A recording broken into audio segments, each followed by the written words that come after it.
نحمده ونصلي على رسوله الكريم أما بعد فأعوذ بالله من الشيطان الرجيم بسم الله الرحمن الرحيم إن الصلاة كانت على المؤمنين كتابا موقوتا. میرے محترم بزرگوں اور دوستوں، اللہ تبارک و تعالیٰ نے ہمارے نبی کریم صلی اللہ علیہ وسلم کو ہمیشہ تحفوں سے سرفراز فرماتا رہا. ان تحفوں میں سے ایک اعلیٰ و عرفہ تحفہ نماز کا تحفہ ہے، اس لیے کہ اللہ نے ایمان کو فرض پر نازل فرمایا، زکوٰۃ کو فرض پر نازل فرمایا، ایمان کو فرض پر نازل فرمایا، تمام چیز کو فرض پر نازل فرمایا.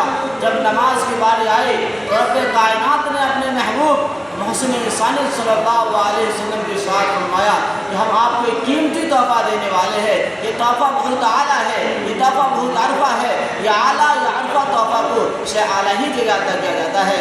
لہٰذا آپ صلی اللہ علیہ وسلم کو عرش الہی پر بلا کر کے آپ صلی اللہ علیہ وسلم کو ایک تحفہ نماز کا تحفہ دیا.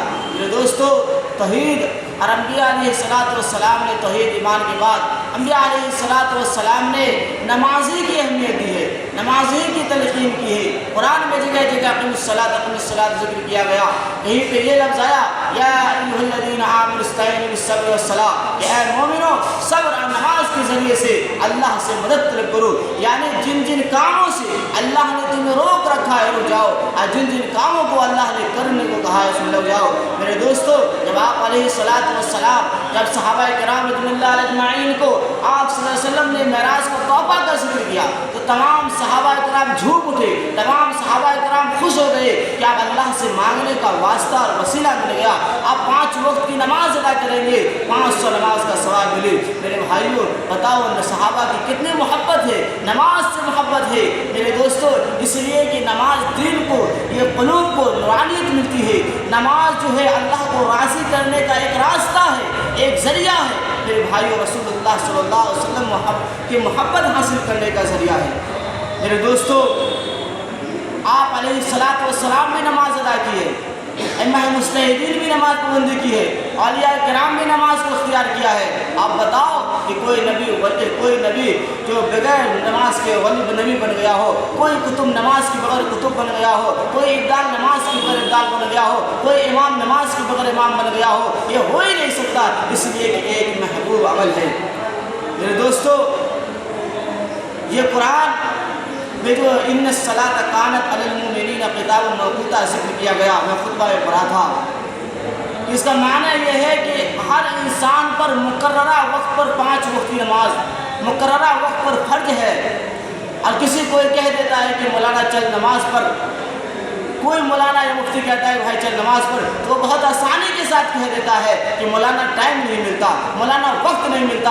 میرے بھائیوں، تمہیں کس نے کہا کہ وقت ملے تو نماز پر؟ نہیں، قرآن کہتا ہے ان الصلاۃ کانت علی المؤمنین کتابا موقوتا، کہ مومنوں پر 5 وقت کی نماز مقررہ وقت پر فرض ہے. یعنی وقت ملے تو نماز نہیں، پہلے نماز پڑھو، اس کے بعد وقت ملے تو دوسرے کام.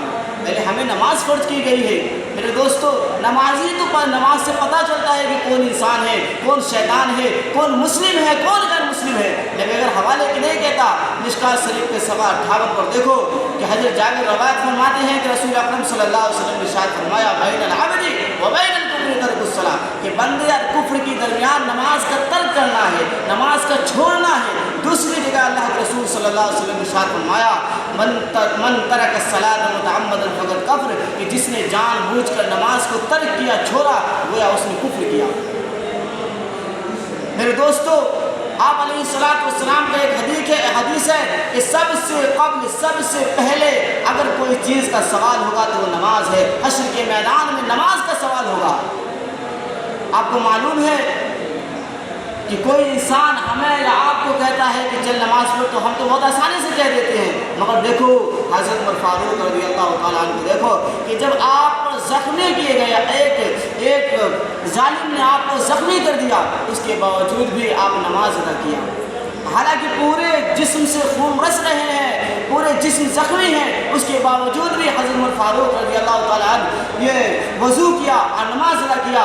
آج صحابہ کرام کو فرمایا کہ میری فکر مت کرو، نماز کی فکر کرو. اس لیے کہ مصطفیٰ جان رحمت صادق و مصدوق صلی اللہ علیہ وسلم نے ارشاد فرمایا جس کو نماز نہیں اس کو دین میں کوئی حصہ نہیں۔ میرے بھائیو یہ ہے، آپ کو معلوم ہے کہ جب نمازی کو اللہ تعالیٰ جب بلاتے ہیں، یہاں سے جاتے ہیں تو مسکراتے جاتے ہیں، اور جو انسان نماز کو ترک کرتا ہے پتہ نہیں اللہ کتنا عذاب دیتا ہوگا۔ میرے دوستو آپ کو معلوم ہے کہ قبر سے آواز آتی ہے کہ اے لوگو، اے دنیا کے گھر کو سجانے والوں، کبھی میرا سجاوٹ کا انتظام کیا ہے؟ اے دنیا کے گھر کو سجانے والوں، کبھی میرا سجاوٹ کا انتظام کیا ہے؟ حالانکہ میں ایک اندھیرا گھر ہوں، میرے پاس روشنی نہیں ہے، میں ایک اندھیرا گھر ہوں، میرے پاس سانپ کیڑا مکوڑا ہے جو ڈستا ہے، انسان 70 میں زمین میں دھس جاتا ہے۔ میرے بھائیو یہ نماز ہے۔ آپ کو معلوم ہوگا کہ ایک بڑھیا کا تیل زمین پہ گر جاتی ہے اور وہ بڑھیا امیر المومنین میں حاضر ہو کر کے مطالبہ کرتی ہے کہ زمین نے میرا تیل چش لیا ہے۔ فوراً حضرت عمر فاروق رضی اللہ تعالیٰ عنہ وہ ایک پورے پرچی میں کچھ لکھتے ہیں اور اس بڑھیا کو کہتی ہے کہ جاؤ آپ اس پرچی کو وہیں رکھنا جہاں تمہارا تیل گر گیا ہے۔ وہ بوڑھی عورت ایسا ہی کرتی ہے، فوراً جب پرچی کو زمین پہ رکھا، فوراً زمین جو ہے پورے تیل کو اگل دیا، اچھال دیا۔ جب لوگ حیرت زد ہو گئے کہ بھائی اس میں کیا لکھا ہے، کیا بات ہے، کیا ہے، تو فوراً پرچی کو کھول کر جب دیکھا اس میں لکھا ہوا تھا کہ اے زمین فوراً اس بڑھیا کا تیل واپس کر دے، نہیں تو میں تیرے اندر ایسا شخص کو دفن کروں گا جو نماز چھوڑنے والا ہو۔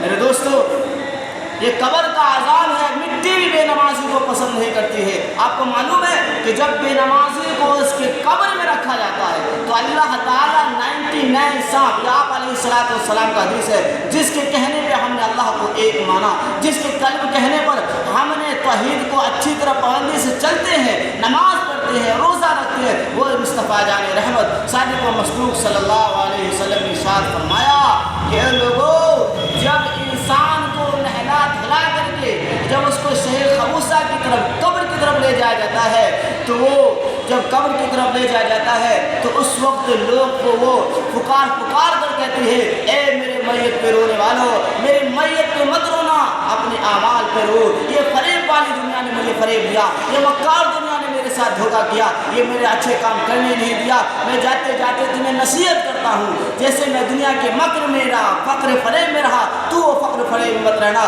تم بھی کچھ عمل کرنا۔ میرے بھائیو یہ جب انسان کو لے جایا جاتا ہے اس وقت کا پکار ہے۔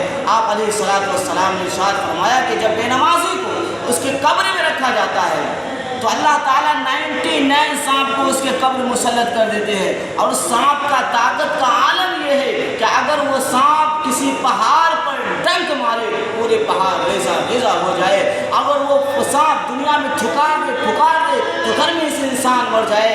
میرے بھائیو ایک سانپ اتنا طاقت والا، اب بتاؤ جب بے نمازی پر ایک سانپ مسلط کرتا ہوگا تو اس پہ کیا گزرتا ہوگا۔ اور وہیں پہ جب نمازی کو آپ علیہ السلام نے ارشاد فرمایا کہ جب نمازی کو اس کے قبر میں رکھا جاتا ہے اور جب سب چھوڑ کر کے چلے جاتے ہیں تو خوبصورت دلہن کو دیکھتا ہے اور پوچھتا ہے کہ تم کون ہو؟ ارے سب چھوڑ کر کے چلے گئے، تم کون ہو؟ تو وہ دلہن سے آواز آتی ہے کہ میں تیری نماز ہوں، جب میرا وقت آیا کرتا تھا تو سب کو چھوڑ دیتا تھا، آج تجھے سب نے چھوڑ دیا ہے تو دلہن کی شکل میں تیرے پاس آئی ہوں اور میں تیرا دل بہلاتی رہوں گی، اور قیامت میں جب تو پلسرات سے گزرے گا میں تیرے آگے نور بن کر چلوں گی۔ یہ نماز ہے۔